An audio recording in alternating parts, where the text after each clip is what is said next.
Boa tarde a todos e todas. Cumprimentar aqui a presidente da Assembleia, senhoras deputadas, senhores deputados, equipe de governo, a quem eu saudo em todos o nome do secretário Vinícius, profissionais da imprensa, povo do Maranhão. Retornar a esta casa no início de um novo ano legislativo é sempre um motivo que exige respeito, reflexão e, acima de tudo, responsabilidade. Porque é aqui que a democracia se manifesta. É aqui que a voz do povo maranhense ganha forma, debate e decisão. É com esse sentimento de diálogo aberto, transparência e compromisso verdadeiro que estou aqui hoje.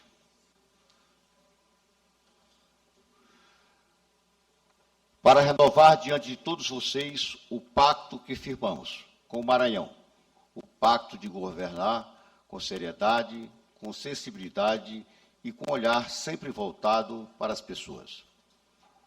Cumpro neste momento um dever constitucional, mas faço isso movido por algo maior, um dever moral, o dever de prestar contas e revisitar o caminho que percorremos juntos e, principalmente, reafirmar com clareza para onde estamos indo. A mensagem que entrego a esta Assembleia não é fria, nem burocrática.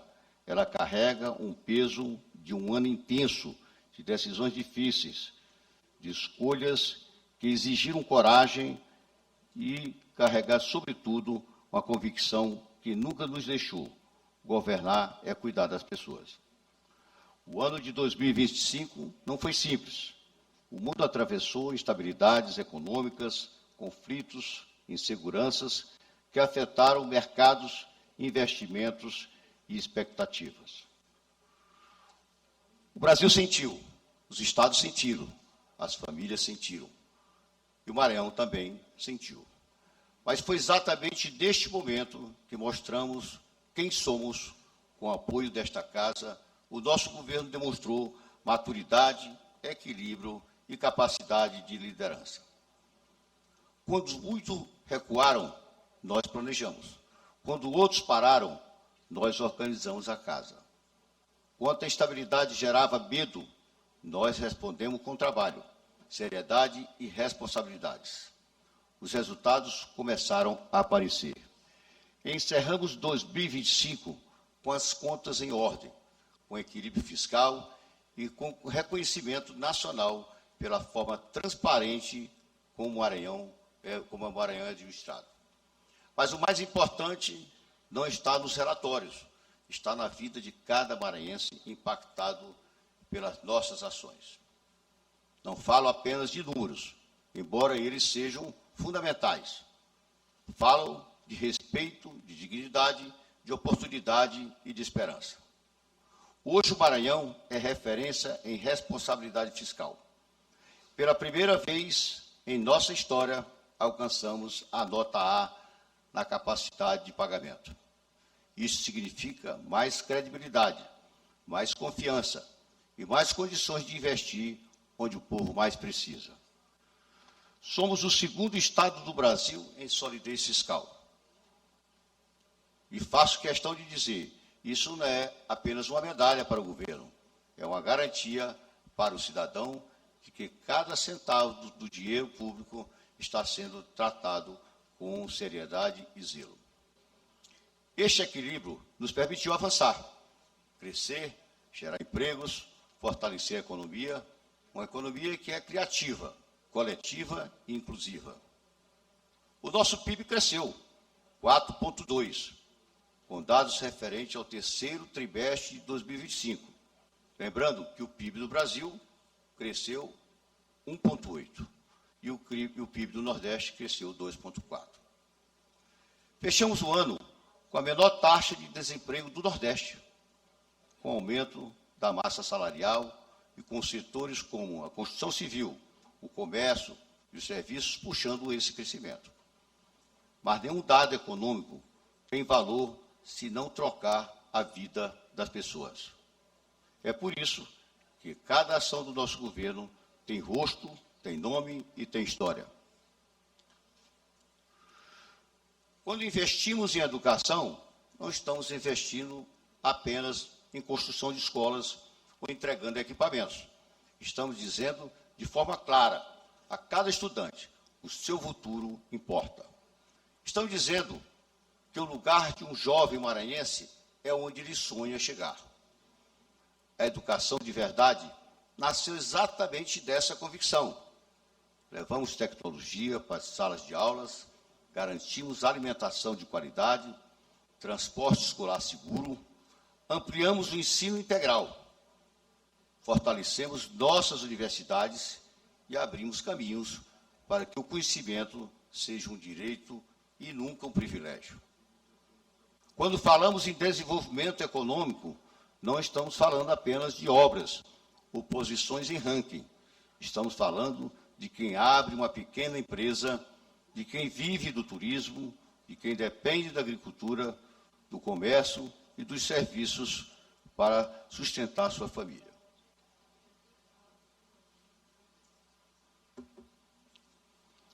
O crescimento do Porto de Itaqui, que segue batendo recordes, mostra a força da nossa logística e do nosso potencial.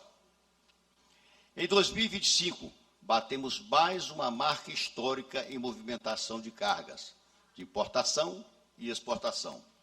Aproximadamente 37 bilhões de toneladas de cargas variadas, superando números de 2023. Mais um dos excelentes resultados que credenciam o nosso governo a garantir a renovação do convênio de delegação por mais 25 anos. O Itaqui faz parte da nossa história, da nossa identidade. O Porto do Desenvolvimento é dos maranhenses. Graças a uma gestão eficiente, responsável e transparente, feita por técnicos qualificados e reconhecidos nacionalmente, nosso porto é referência nacional. A extensão do turismo em várias regiões do Estado representa emprego, renda e novas oportunidades espalhadas pelo Maranhão. E aqui faço uma referência especial ao nosso Parque Nacional dos Lençóis Maranhenses, que com muito trabalho e determinação de nossa equipe, conseguimos alcançar ao patamar de patrimônio natural da humanidade. Uma grande vitória do povo do Maranhão. Nossa segurança jurídica também abre portas. Um exemplo claro é a chegada da Ipasa, em Balsas, a maior biorefinaria de etanol de grãos da América Latina, com investimento de cerca de 2 bilhões e 500 bilhões de reais, e a geração de mais de 4.500 empregos diretos e indiretos. Isso é desenvolvimento que fica, que gera renda, que transforma regiões. Quando falamos de meio ambiente, falamos de futuro, falamos da responsabilidade de proteger nossas riquezas naturais sem abrir mão do crescimento. O Maranhão mostrou ao Brasil e ao mundo que isso é possível. Hoje somos o segundo estado do país que mais recuperou áreas degradadas.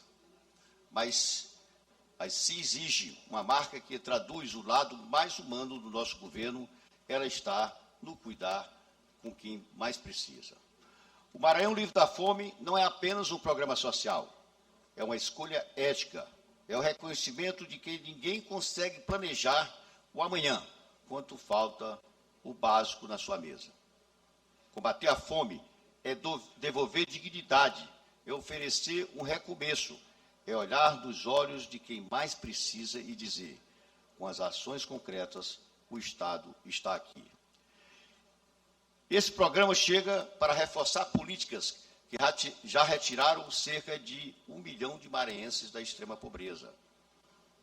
A expansão dos restaurantes populares, o fortalecimento da saúde pública, a ampliação da rede de hemodiálise, o avanço nos transplantes, o cuidado com a atenção básica, tudo isso tem um objetivo muito claro: salvar vidas e cuidar de pessoas. Na segurança pública, seguimos investindo com inteligência, tecnologia e a valorização dos nossos profissionais. Porque a segurança não é só repressão. Segurança é prevenção também, presença do Estado e tranquilidade para as famílias.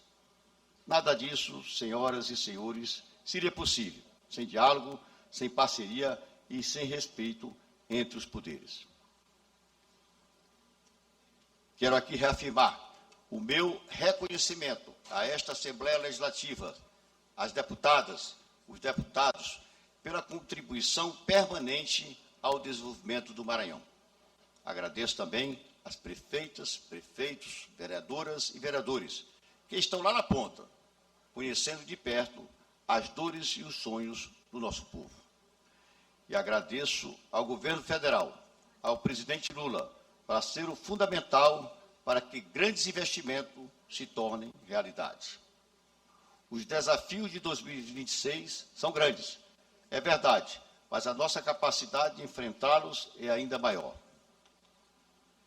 Seguiremos investindo em planejamento, em responsabilidade fiscal e, principalmente, em sensibilidade social. Seguiremos apostando no que transforma vidas. Seguiremos governando com os pés firmes no chão e os olhos voltados para o futuro. Convido esta casa e cada maranhense a continuar caminhando conosco, porque o Maranhão que estamos construindo não é apenas de um governo, é de um povo inteiro. 7 bilhões de brasileiros que querem, todos os dias, um Maranhão mais justo, mais forte e mais humano. Muito obrigado.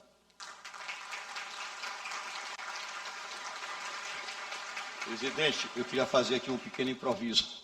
Aqui não tem problema, pode quebrar o protocolo. Quebrando o protocolo, porque, na realidade, isso aqui é uma mensagem que é feita para a Assembleia. O Vinícius já fez uma pequena explanação, e eu gosto de ficar assim mais solto, sabe? Falar um pouco. Fique à vontade. Meio de improviso, fazer um pequeno comentário, uma avaliação do nosso governo, que, eu, como disse ali na entrevista coletiva, é importante que quando você assuma o governo, você primeiro conheça profundamente como está o governo, como você tem que preparar para governar da sua forma.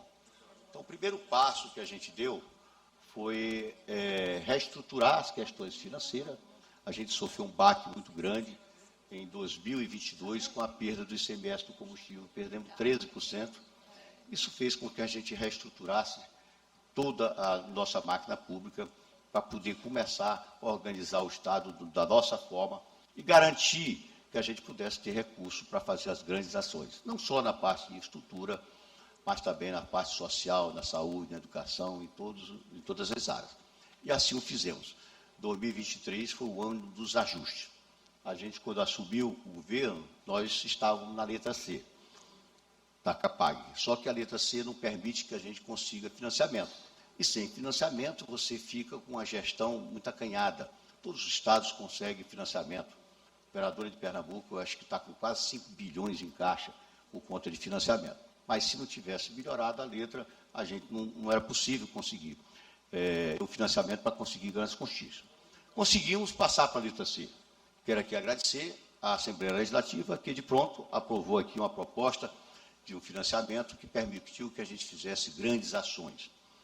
Só que não ficou por aí, a gente continuou ajustando a máquina pública, melhorando a arrecadação e saltamos para a letra A, que pela primeira vez o Maranhão conseguiu chegar na letra A. Isso significa estabilidade fiscal, tanto é que o Centro de Liderança Pública nos colocou aí como o segundo estado que tem a melhor solidez fiscal do Brasil. É uma coisa que eu me preocupo muito, é acompanhar as finanças, e quero aqui destacar a presença e as ações do secretário Vinícius, porque ele tem me ajudado muito, muito competente, e conseguiu que a gente conseguisse ajustar. É lógico, a gente tinha sonhos de fazer programas que pudessem melhorar a vida dos maranhenses. Alguns programas que a gente recebeu do governo anterior, a gente duplicou, triplicou, enfim, porque a gente entendia que eram programas importantes e que poderiam ser ampliados, como é o caso dos restaurantes populares. Quando eu assumi, tinham 96, hoje já são mais de 210, vou inaugurar mais 50 agora. Hoje a gente fornece 200 mil refeições por dia, refeições de qualidade. Eu mesmo faço questão de almoçar em restaurante, só inauguro restaurante popular na hora do almoço. E gosto de vez em quando, de surpresa no restaurante popular, para ver a qualidade, não tenho o que reclamar e nem vejo reclamação. Então, a gente duplicou aí no restaurante popular. A mesma coisa das unidades do Viva Procon, a gente recebeu aí com 50. 55, já estamos com mais de 120, porque é cidadania a pessoa receber sua identidade, carteira de trabalho, regularizar o título de eleitor, documentação. O próprio município, ao invés de estar se tendo que transportar para outros lugares mais distantes, com despesa para o prefeito, despesa para os vereadores, enfim, é um custo muito alto e termina não tendo cidadania. Da mesma forma, a questão dos centros de hemodiálise. Nós recebemos com cerca de 200 centros de hemodiálise, mas por uma questão até humanitária. Eu lembro que eu inaugurei um dos primeiros, fui lá em Barreirinhas, e escutei um depoimento de uma pessoa que faz tratamento de rins, né? Faz o trabalho com o tratamento do renal. E ela me dizia: governador, eu saio daqui de Barreirinhas, passo 4 horas num carro. Chego em São Luís, passo 3 horas numa máquina. Depois eu passo 4 horas voltando para Barreirinhas. Só aí são 8 e 3, né, 11 horas. Só que é um dia sim, outro não é todo dia.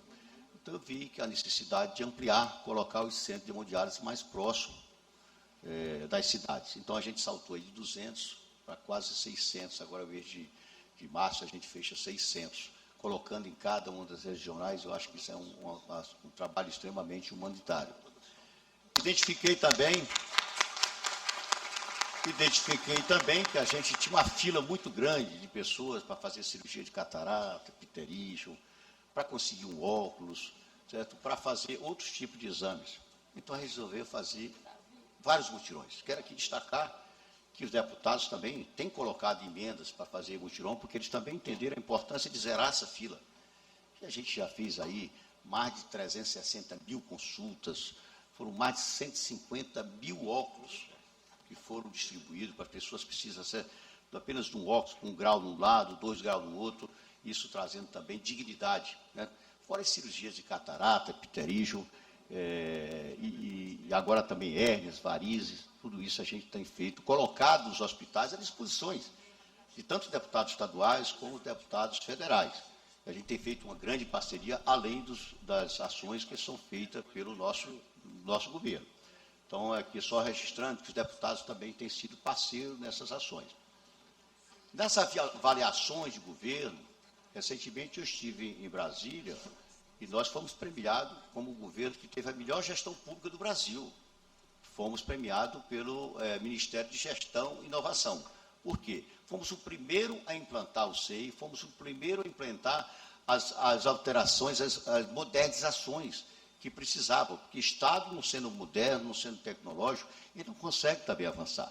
Quero aqui destacar o trabalho brilhante do secretário Gilbert, que focou muito nisso e a gente conseguiu avançar e ser premiado a nível nacional. Só tinha eu de governador recebendo essa premiação lá. Destacar também a questão dos compromissos que eu assumi quando estava na sacada do Palácio de Leões, lançar um programa para reduzir os conflitos no campo, que chama-se Paz no Campo. Quero aqui também cumprimentar o desembargador Frois, que foi um grande parceiro nesse projeto. É uma pauta que ele gosta muito, desde a época que era corregedor e também como presidente. Ele também foi premiado. O Conselho Nacional de Justiça, né, fez uma premiação. Eram 140, o CNJ fez um projeto com 143 propostas. E nós ganhamos em primeiro lugar no Centro de Liderança Pública em regularização fundiária rural. O Tribunal de Justiça também foi premiado. Da mesma forma que a ONU nos premiou com o programa Terra para Elas. Eram vários projetos disputando pela ONU e nós conseguimos ser premiados. Em primeiro lugar, lançamos esse programa lá em Rosário, no Quilombo Boa Vista, distribuição de títulos específicos para as mulheres. Ganhamos essa premiação.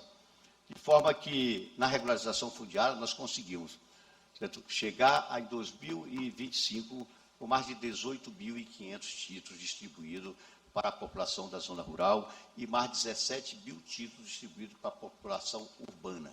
Foi um salto gigantesco. Quando a gente vê o gráfico, certo, realmente foi colocado como prioridade no nosso governo. Da mesma forma que a gente tem avançado em outras áreas.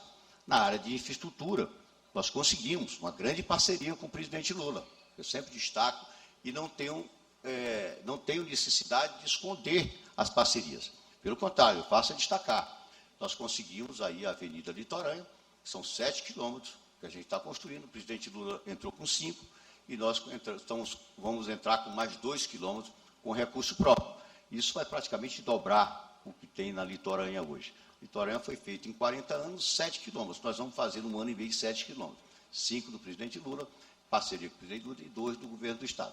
E para que essa Litorânea? Primeiro, para viabilizar a mobilidade da Grande Ilha, que é uma paralela à holandesa. A holandesa já está hoje muito engarrafada, o problema já sério de trânsito na hora do rush, né?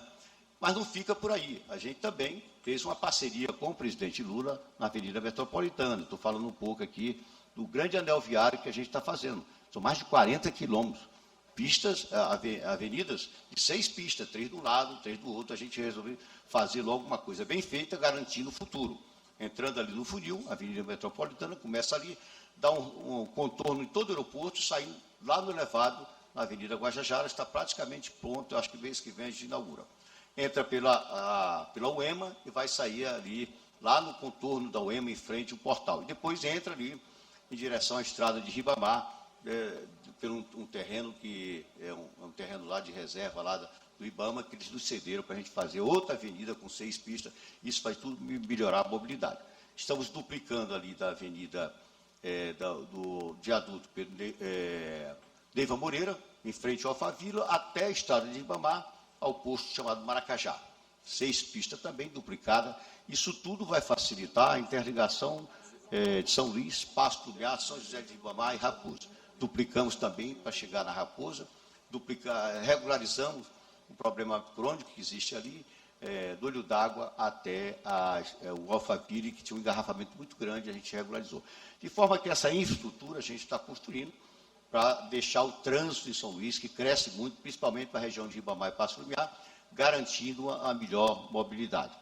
Na educação, a gente resolveu chamar um programa revolucionário, porque se a gente não cuidar dos jovens, dos alunos, quem é que vai nos suceder? A gente tem que preparar essa juventude para o futuro. Aí criamos um programa chamado Educação de Verdade, que se divide em 3 eixos. Esse programa Educação de Verdade, ele tem um eixo que chama-se Tô Conectado. O programa Tô Conectado, ele deixa o aluno conectado, o professor conectado e a escola conectada. Para os alunos, a gente fez a maior distribuição de tablets do Brasil, 250 mil tablets. Para os professores, nós vamos distribuir agora 30 mil Chromebooks, porque o professor também tem que estar com bom conteúdo, bem atualizado na questão dos computadores, porque tem muita informação. Os tablets, nós temos lá conteúdo digital, temos cursos profissionalizantes, conteúdo do MEC, tem biblioteca, enfim, todo o equipamento necessário para que eles possam estudar. Da mesma forma, as escolas conectadas, só que a gente diagnosticou que das 1.071 escolas no Maranhão, do ensino médio, apenas a metade tinha internet. Como é que a gente ia funcionar esse programa Tô Conectado? Então, nós compramos 500 antenas Starlink para colocar internet nas 500 escolas que ainda não têm internet. Até o final de março, abril, a gente tem todas as escolas com internet para poder esse programa funcionar bem. Lançamos outro eixo, é a alimentação de verdade.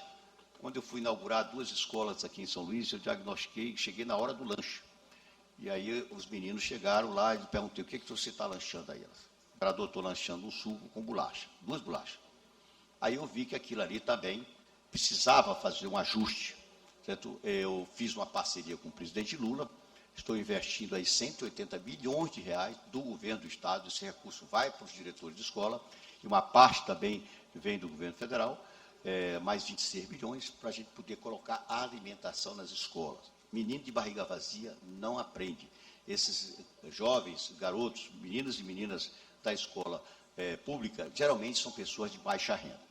Então, esse é o alimentação de verdade associado ao Tô Conectado. Mas teve também a questão do transporte escolar. Tinham 10 milhões todo mês do governo federal e eu resolvi botar mais 90. Vamos repassar para os prefeitos e prefeitas para que nenhum aluno fique fora da sala de aula. Então, todo esse investimento na educação, os resultados estão aparecendo. Mas, se não bastasse, nós temos 1.071 escolas, nós resolvemos reformar essa escola. E aí a gente tem uns dados assim que, às vezes, eu fico até sem acreditar. Fui inaugurar, Daniela, lá em Presidente Dutra, uma escola no Angical, certo? Escola Eurico Ribeiro. E lá eles me disseram que tinha 40 anos, que não tinha uma pintura. Fui inaugurar em Bacabal, Roberto, não sei se o Roberto aqui já foi, uma escola lá em Bacabal, que tinha 85 anos, que nunca tinha tido uma reforma, Davi. Acho que o Davi estava com a gente lá participando. Fui inaugurar uma em São João Batista, que tinha 65 anos, sem ter uma reforma. Ou seja, das 1.071, nós já reformamos 700, todas climatizadas, todas com piso curundu, tudo de primeiríssima qualidade. E vamos finalizar, até porque nós tivemos também uma ajuda, certo, nesse projeto, porque recebemos o dinheiro do Fundef. O Fundef, vocês sabem, 60% é para pagar professor, 40% é para recuperação de escola, equipamentos. Então, a gente equipou essas escolas todas. Foi muito importante nesse processo aí. Certo? E quando a gente assumiu também, conversando com o pessoal do IBGE, da Fundação Getúlio Vargas, foi uma outra coisa que me chamou a atenção, é que quando eles me mostraram, certo, o diagnóstico do Maranhão tinha 1,5 milhão de pessoas na extrema pobreza. Eu digo, como é que pode isso? Aí eles foram me explicar o que é extrema pobreza. Extrema pobreza é quem tem uma renda média per capita de menos de R$218. Aí eu fiquei novamente sem entender. E eles, eu vou lhe explicar, governador. A pessoa está no Bolsa Família, ele ganha R$600. Se tiver 3 pessoas dentro de uma casa e vive do Bolsa Família, você divide 600 por 3, dá R$200. Então ele está recebendo aí abaixo de 218. Não está recebendo 200 abaixo de 218. Então ele está na extrema pobreza.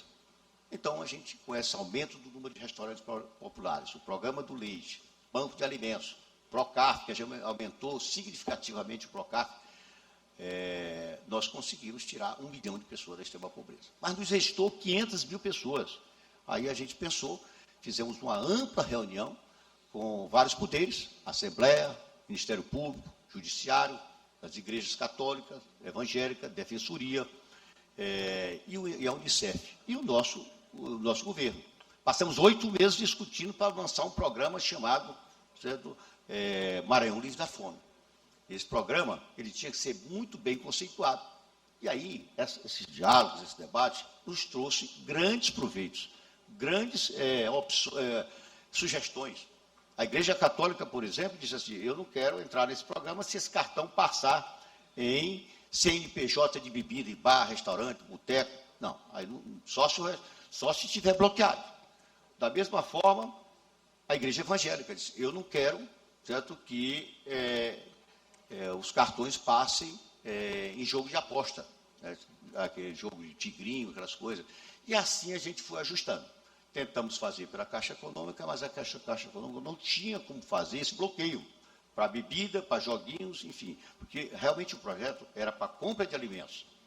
E aí nós fizemos uma licitação, ganhou uma empresa do Ceará, e a empresa especializada, que já tinha feito esse trabalho parecido na época da pandemia, é bloqueado hoje o cartão, a gente só aceitou atendendo aos pedidos das igrejas católicas e evangélicas, é bloqueado para bebida, para joguinhos, enfim, específico para alimentação.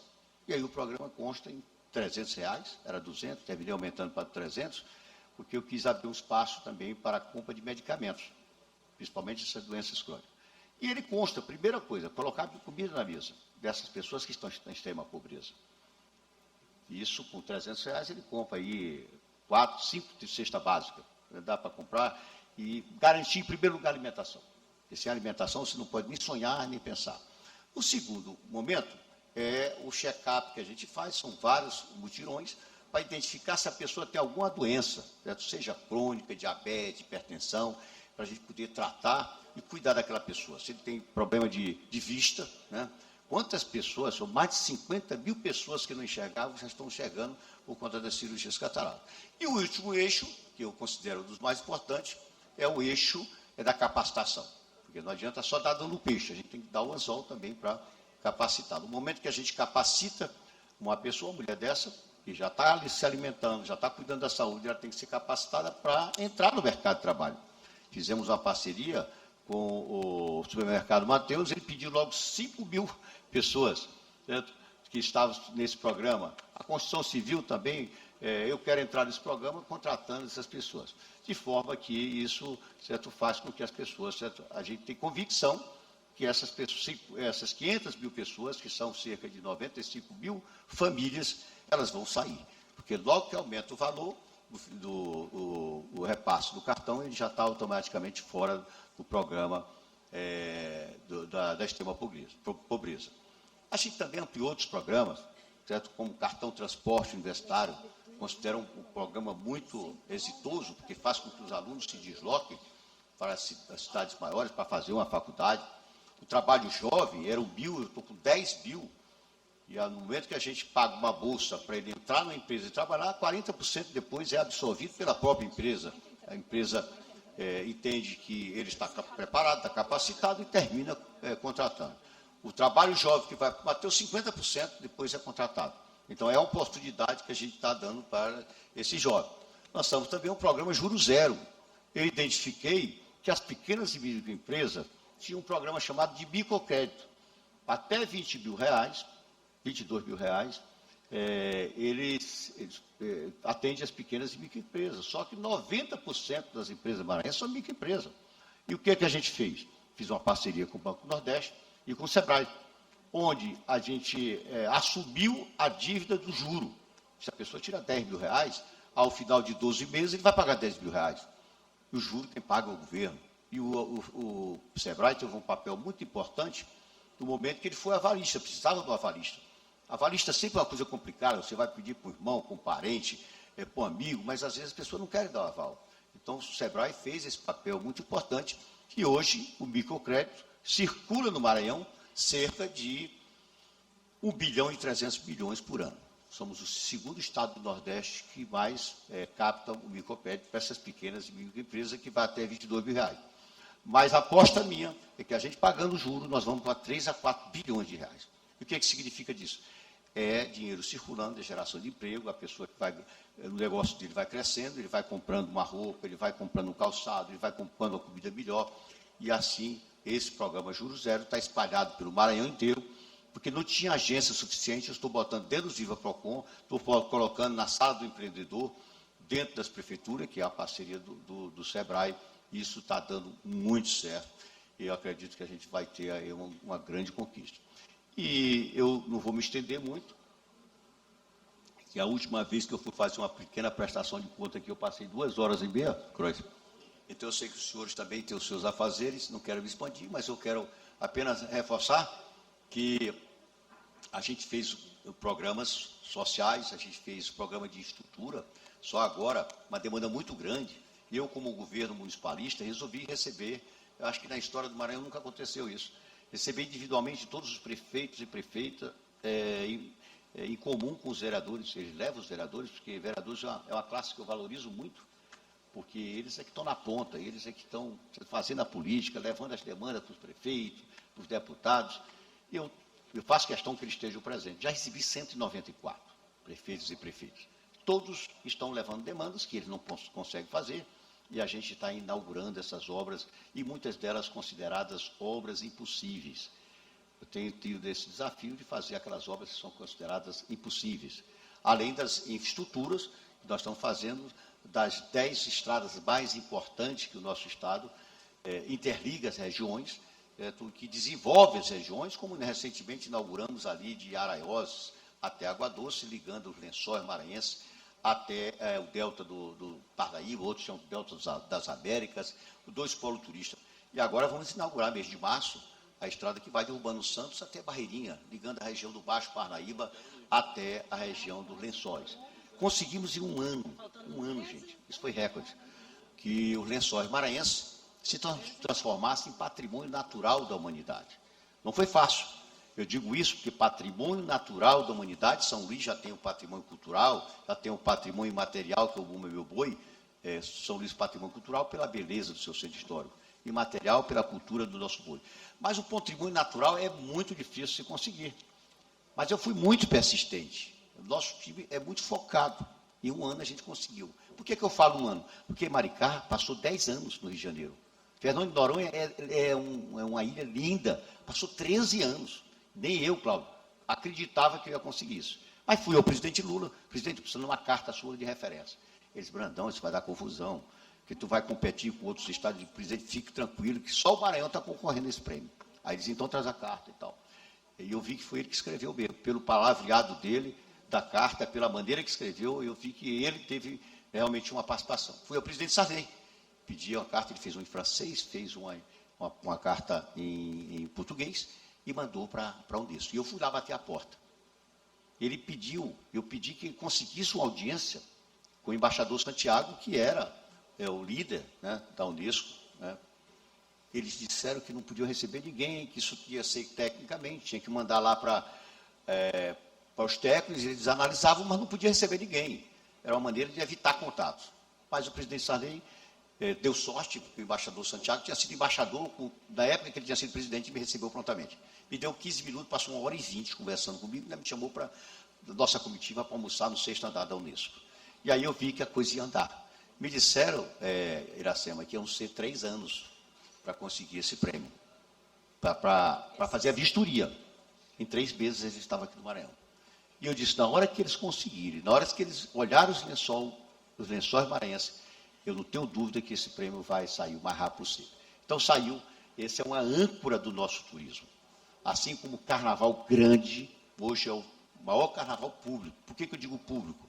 Porque a gente valoriza as bandas locais, todas são contratadas, em todos os anos, valoriza as bandas nacionais, e a gente fez um carnaval público, porque não precisa ninguém pagar para assistir o Ivete Sangalo, para assistir um Bel, para assistir não sei o quê, certo?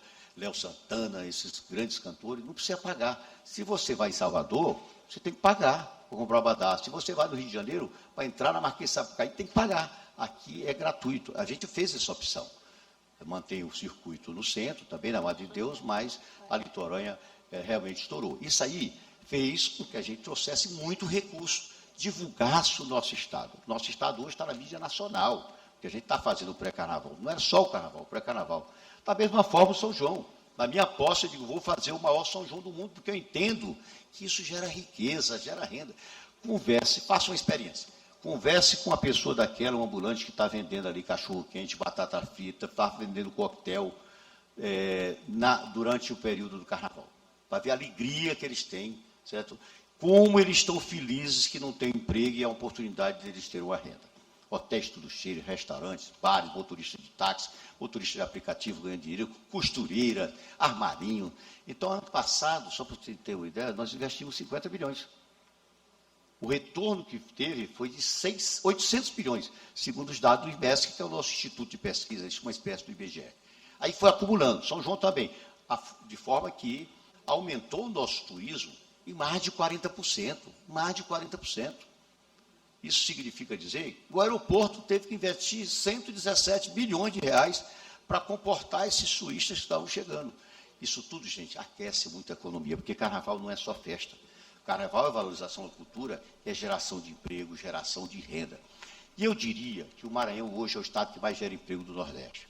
Eu diria, por que isso? Eu tenho uma explicação para isso. Primeiro, esses investimentos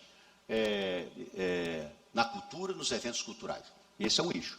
Segundo, as obras, mais de 3 mil obras que a gente fez no nosso governo, tendo 800 prontas agora, para inaugurar. Não estou dando conta de inaugurar. Só do sistema de segurança, reformamos todas as delegacias, 140. Está concluindo agora. Os quartéis de polícia, mais de 90 unidades de quartéis de polícia. O comando geral aqui fazia 50 anos que não tinha reforma. Isso tudo gera emprego, certo? O pedreiro, o carpinteiro, o eletricista, o encanador, o pintor, tudo isso gera muito emprego. Isso tudo é contabilizado no CAGED. Por isso é que o Maranhão está gerando muito emprego, certo? A questão, falei, dos investimentos, a questão do turismo, a questão dos empregos e também a atração de investimentos. A gente tem criado um clima, certo, no Estado de atrair investimentos. Só em Balsas, a gente trouxe uma empresa que está gerando 4.500 empregos, entre diretos e indiretos. Temos muitas empresas chegando aí. Toda semana eu estou recebendo empresário que querem se instalar. O Maranhão virou uma terra de oportunidade. Mas, para isso, a gente tem que cuidar dos meninos. Eles vêm qualificados para poder absorver esse mercado de trabalho, senão eles vão ficar fora do mercado de trabalho. Então, eu diria, gente, que não é que o Maranhão, certo, esteja um céu de brigadeiro. Não, o Maranhão está evoluindo, tem muita coisa para se fazer, eu tenho consciência disso, mas a gente fez muito e temos muito o que fazer pela frente. Não tenho dúvida que esse ano de 2026 nós vamos começar a colher os frutos. Porque 23 foi o ano dos projetos, captando recursos. Nosso estado foi um dos estados que mais conseguiu recursos junto ao governo federal. Um dos. 24 foi um das licitações. E 25 é entrega uma atrás da outra, portanto, e 26 será ainda mais. Né? De forma que essas quantidades de obras, elas trazem um retorno, até no ICMS, até no imposto. Né? A questão do Maranhão Livre da Fome, a gente aprovou um projeto aqui para... Como é que a gente ia bancar esse programa? A gente bancou com imposto das empresas mineradoras de ouro, lojas que vendem ouro, imposto também na revenda de cigarro, na venda de helicóptero, nada atingiu a classe média baixa. Pelo contrário, a classe média a gente reduziu, foi em 30% o valor da cesta básica. Então, gente, eu quero aqui agradecer a paciência de vocês, porque eu fico querendo prestar conta, nem todo o tempo a gente tem a oportunidade. Eu sei que saem os vídeos institucionais do governo, mas você vê que eu tenho tudo de cabeça aqui, não trouxe nada, nem me preparei para isso, é porque eu estou vivo o governo, por dentro, todo dia, de manhã, de tarde, de noite, 5h30 da manhã, mandando mensagem para a secretária, o Aparício acorda cedo, está aqui ele começa mais cedo, outros começam mais tarde, eu vou até meia-noite, respondendo mensagem, respondo a todas as mensagens, até do seu João, da dona Maria, os mais humildes que pedem alguma coisa, uns pedem emprego, outros pedem transferência de um paciente, de um hospital para outro, mas eu faço questão de responder. Mas isso toma tempo, toma dedicação. Então, quem que governar bem, eu daria um conselho, porque eu já estou saindo, né? Eu daria um conselho. Primeiro, tem que planejar. Segundo, tem que arrecadar para poder executar esse planejamento. E terceiro, tem que governar com amor, com coração. Quem não governa com coração, quem não pensa no povo, não faz um bom governo. O que me dá mais alegria é quando eu vejo uma pessoa, como eu vi a Imperatriz agora, eu perguntei para ele, você fez cirurgia da catarata? Ele disse, governador, 5 minutos foi o olho. O T. Pereira estava do meu lado. Depois de 30 dias eu voltei, 5 minutos foi o outro olho. Ele disse, por que você não fez isso há mais tempo? Governador, a cirurgia de catarata custa R$8.000.